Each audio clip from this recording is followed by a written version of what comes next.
Como é sabido, o Governo, depois de meses e semanas de negociações com todos, como sabemos agora, mas sobretudo entre o Chega e o Partido Socialista, para procurar viabilizar o Orçamento do Estado, decidiu entregar o Orçamento do Estado na Assembleia da República.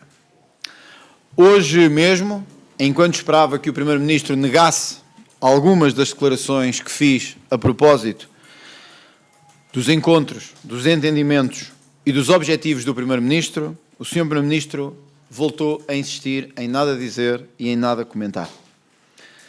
Procurou ainda justificar o injustificável. O injustificável de que este Orçamento do Estado, que foi prometido, que foi visto, que foi garantido como um Orçamento do Estado de mudança, era um orçamento de continuidade na sobrecarga de impostos sobre as pessoas e sobre as empresas. Este Orçamento do Estado não produz nenhuma significativa redução fiscal. Este Orçamento do Estado tira com uma mão e dá com a outra, numa lógica muito próxima à que António Costa e o Partido Socialista tinham feito ao longo dos últimos anos. Hoje mesmo, o Sr. Primeiro-Ministro decidiu, novamente, insistir de que este orçamento não produz nenhuma alteração nos impostos, nem nenhum encargo fiscal em matéria de combustíveis e de impostos indiretos. Eis a verdade. Em 2025, a receita fiscal vai aumentar 3,7% para valores históricos acima dos 63 mil milhões de euros. Vai aumentar a cobrança de impostos para valores históricos, 63 mil milhões de euros. O ISP vai garantir um aumento nas receitas do Estado e o descongelamento da taxa de carbono, bem como das taxas de importação e de exportação, vão significar uma brutal arrecadação de impostos sobre os combustíveis levada a cabo pelo Governo. Não, Sr. Primeiro-Ministro. Não era obrigatório, nem era necessário manter o descongelamento da taxa de carbono e este peso fiscal sobre os combustíveis. Não, Sr. Primeiro-Ministro.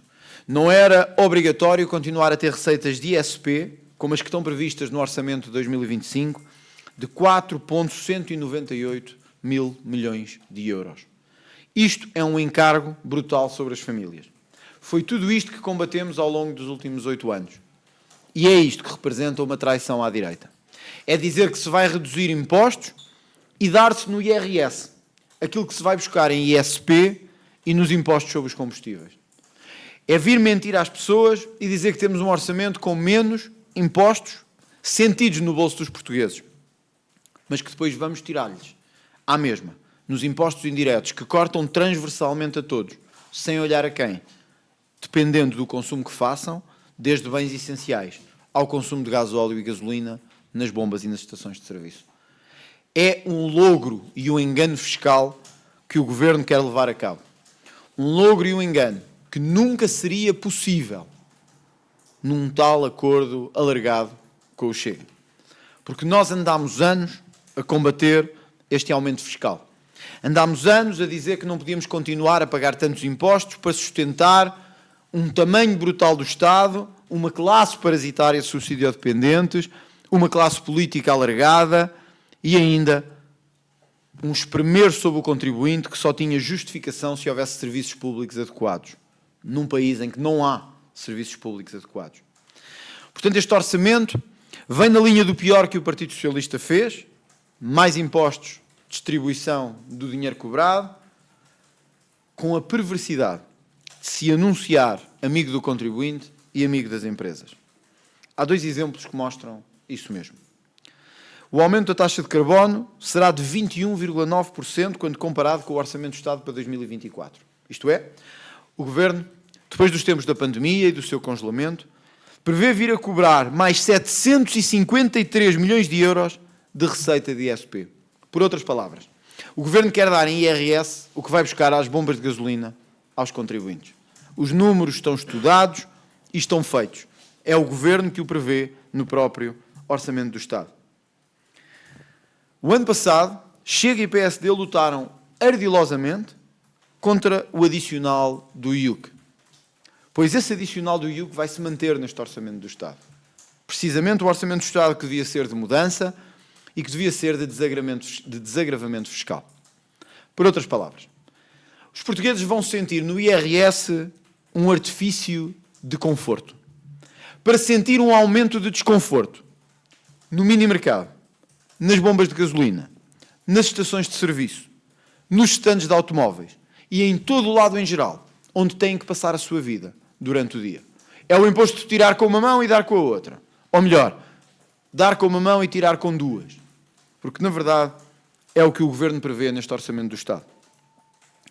Os impostos indiretos deste Orçamento do Estado são algo de perverso. Algo que o próprio Luís Montenegro, em 2023, chamou de perversidade fiscal, maquilhagem fiscal e contabilística. A verdade é que, à custa do crescimento das empresas e do seu trabalho, bem como dos trabalhadores, o Estado pensa arrecadar mais impostos para depois distribuir por onde quer. Mais de 55% da receita do Estado em 2025 terá origem no IVA e noutros impostos indiretos. Sublinho o que estou a dizer. Mais de 55% da receita fiscal do próximo ano será em IVA e em impostos indiretos. O que é que isto significa? Significa que o Governo decidiu levar a cabo uma contabilidade criativa e uma maquilhagem mais ou menos preparada para o efeito. Anunciar uma descida dos impostos sobre o rendimento e deixar que os portugueses pagassem mais impostos indiretos para cobrir a sua contabilidade orçamental. Na verdade, podemos chegar hoje a esta conclusão. O que o Governo está a dar é o que está a tirar em impostos indiretos. Como é que podemos ter um Governo que disse em 2023, com o seu líder, que era preciso diminuir impostos sobre os combustíveis, que era preciso diminuir impostos sobre o consumo, que a lógica da esquerda europeia de penalizar quem anda de automóvel, quem tem que conduzir, quem tem que consumir, era uma lógica errada. Para agora chegarmos a esta conclusão. Este orçamento paga a descida dos impostos sobre o rendimento com os impostos sobre o consumo e sobre os combustíveis. Por isso, ele é uma fraude e ele é um logro fiscal. É um erro para a direita e apenas demonstra como a direita está a governar como a esquerda em matéria de orçamento do Estado. Para concluir, o Estado prevê arrecadar mais 3,7% em impostos em 2025. Volto a sublinhar o dado que referi, porque ele mostra bem a hipocrisia das palavras de hoje do Primeiro-Ministro. A receita com o ISP disparará 21,7% em 2025. O ISP, como todos sabem, paga-se com o consumo de combustíveis. 21,7% é o que o Governo prevê cobrar a mais ao longo do próximo ano. Isto não é um orçamento de desagravamento. Isto não é um orçamento de contemplação das famílias nem das empresas. Este é um orçamento que aumenta os encargos sobre as famílias, que aumenta os encargos sobre as empresas e que vai penalizar quem todos os dias tem que trabalhar, quem todos os dias tem que investir, quem todos os dias tem que sair de casa para fazer alguma coisa, ao contrário de outros a quem o dinheiro é distribuído de mão beijada. Chegados aqui, sabemos o óbvio. Este nunca seria o orçamento feito com o Chega. Por isso, a meio do caminho, o Governo decidiu inverter-se e encontrou no Partido Socialista o seu parceiro. Não sei se este orçamento é o do Partido Socialista ou não, mas é pelo menos o orçamento negociado com o Partido Socialista. Segue, aliás, a mesma lógica dos orçamentos do Partido Socialista. Cobrar mais, fazer poucas mudanças, desagravar pouco e distribuir pelos mesmos de sempre. É a mesma lógica que levou António Costa a 8 anos de poder e que levou António Costa ao estado do país em que nos encontramos hoje. Não é um orçamento no qual nos podemos rever e é um orçamento, por isso mesmo, feito com a mesma lógica socialista que até agora imperou em Portugal. Compreende-se por isto que Luís Montenegro tenha querido a meio do caminho, ou 1/3, ou a 2/3, não sei, ele dirá, optar pelo parceiro do Partido Socialista. E talvez tenha chegado ao fim com um orçamento que não é de ninguém, nem do Chega, nem do Partido Socialista, nem de nenhum outro. É um orçamento mesmo só de um governo em combate político e que quer continuar esse combate político. Não é o nosso orçamento. Não nos revemos nele. O Chega votará contra o Orçamento do Estado de 2025. Muito obrigado. vota já na generalidade ou se vai dar mais hipótese a este orçamento? Este é um orçamento que aumenta impostos sobre os combustíveis, é um orçamento que prevê aumentar a carga fiscal, é tudo o que a direita sempre defendeu que não podia fazer em Portugal. É uma traição profunda à direita e ao seu eleitorado. Para que não venham dizer que o Chega dependeu deste ou daquele, o Chega anuncia hoje, aqui, conforme foi dito desde o início, que sem acordo, sem movimentação e sem mudança, o Chega votará contra este Orçamento do Estado, já na generalidade, agora no final de outubro. É um voto irrevogável, é um voto de sinalização e é um voto que assinala a enorme traição cometida à direita pelo Primeiro-Ministro Luís Montenegro. Deixe-me ter 3 perguntas ainda sobre as reuniões em Belém. Queria perguntar, permita-me que faça uma de cada vez. As provas que tem é sobre o número de reuniões ou sobre o conteúdo? Eu anunciei que tinha existido essas reuniões no momento em que nenhum dos seus jornalistas sabia dessas reuniões. Agora, aparentemente, já se confirma que essas reuniões existiram. As 5 reuniões, é sobre... 5 reuniões, foi o que eu disse. Estou à espera do desmentido do Primeiro-Ministro, mas o que sei até agora é que aparecem terceiras personagens a dizer que houve essas reuniões, o que é uma coisa curiosa.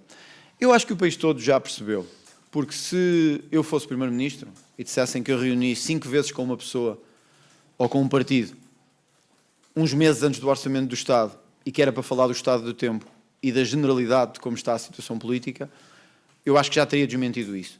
Isso não aconteceu. Ouvi hoje mesmo o Primeiro-Ministro dizer que não quer comentar aquilo que eu disse e aquilo que eu apresentei. Sei que tenho a verdade do meu lado, porque o disse com a perfeita consciência do que estava a dizer. Sei o que aconteceu nessas reuniões. Mas as provas são sobre o conteúdo, as provas que tem. Eu já disse que sim, que eu tenho os elementos que entendo que são necessários para, se o Sr. Primeiro-Ministro quiser discutir essa verdade comigo, que eu possa apresentá-las. Agora, compreenderão que eu fiz uma alegação, ela não foi desmentida pelo Primeiro-Ministro, eu estou à espera que o Primeiro-Ministro diga alguma coisa sobre isso. Deixa-me só perguntar, porquê que não apresenta as provas, uma vez que... Eu não tenho por hábito mostrar coisas privadas. Não, E por isso... A pergunta é a questão de ir a tribunal. Sabe que tem imunidade e nestes casos não pode ser levantada a Tenho, desculpe, imunidade? imunidade parlamentar. Ou se- Portanto, a minha pergunta é... Bom, vamos... O sítio, não, deixa-me só... Posso... Não, eu já percebi, o sítio não seria o tribunal. O sítio não seria o tribunal. Quem tem imunidade Vamos só deixar isto claro. vai ser uma falsa questão. Eu, Pergunto porquê que não mostra... a minha imunidade já foi levantada não sei quantas vezes em casos... Sim, em casos... Porquê? Porque não. Foi fora do Parlamento, foi fora do Parlamento. Eu disse-o como presidente do partido, não o disse como deputado. Vamos lá ver. Toda a gente sabe que isso é falso.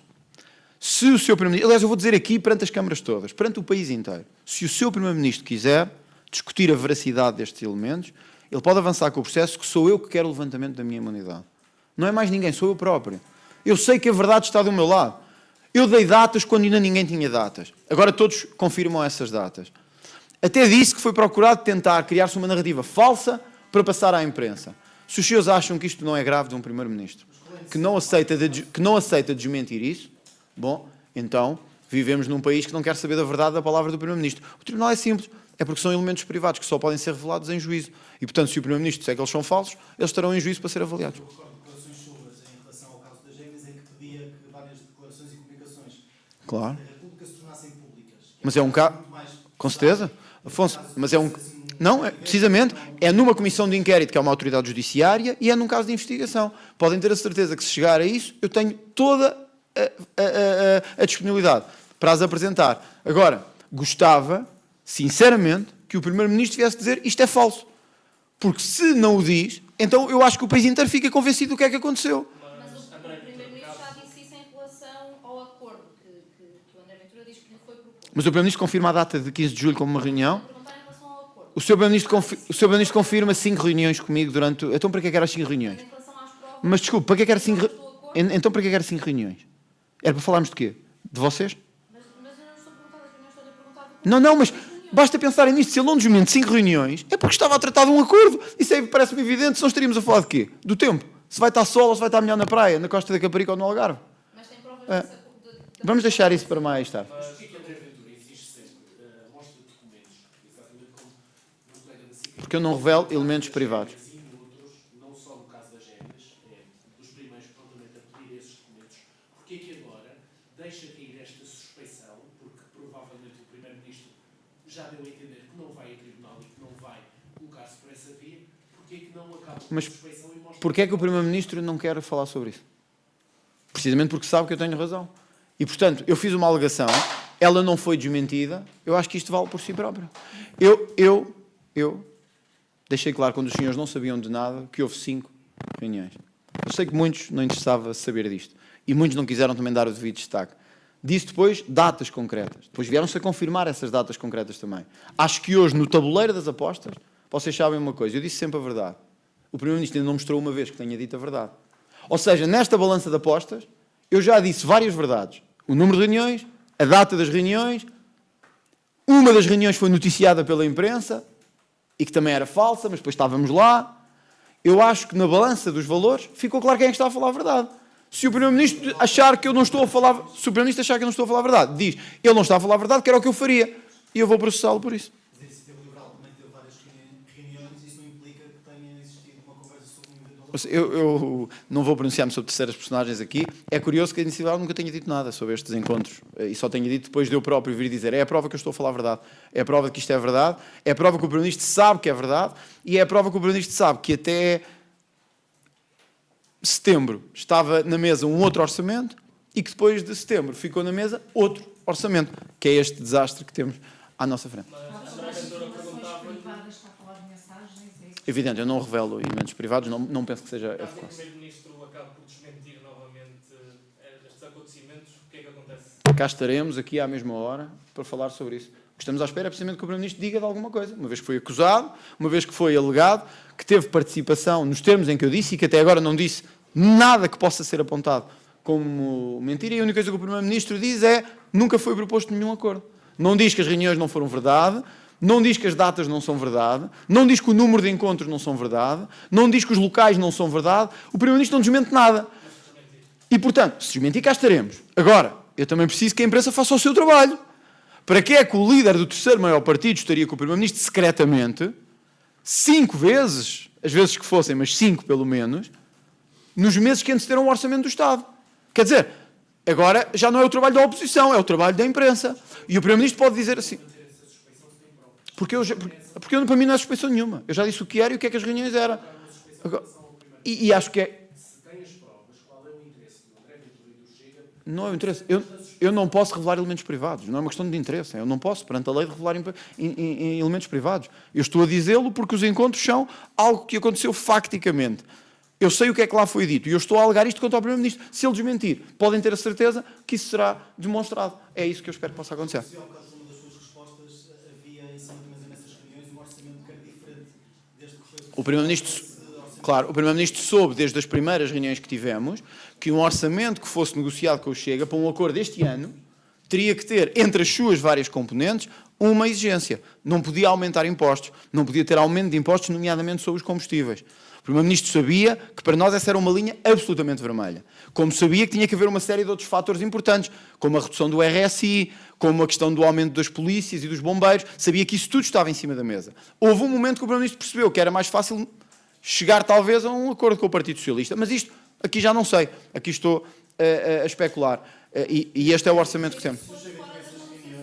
Não, Chega só se pôs fora em negociações quando percebeu que os partidos, que o Governo não estava a negociar a sério connosco. Estava, na verdade, a negociar a sério com o Partido Socialista.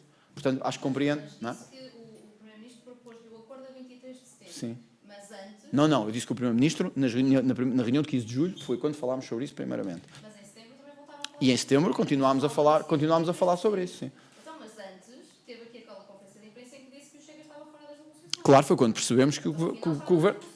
Não, o Chega não estava em negociações. O Chega encontrou-se com o Primeiro-Ministro na esperança que este afastasse o Partido Socialista. O Primeiro-Ministro não o fez e manteve-se sempre próximo do Partido Socialista. Por isso, para nós ficou claro. Falaremos sobre isso depois. Foram todas em São Bento?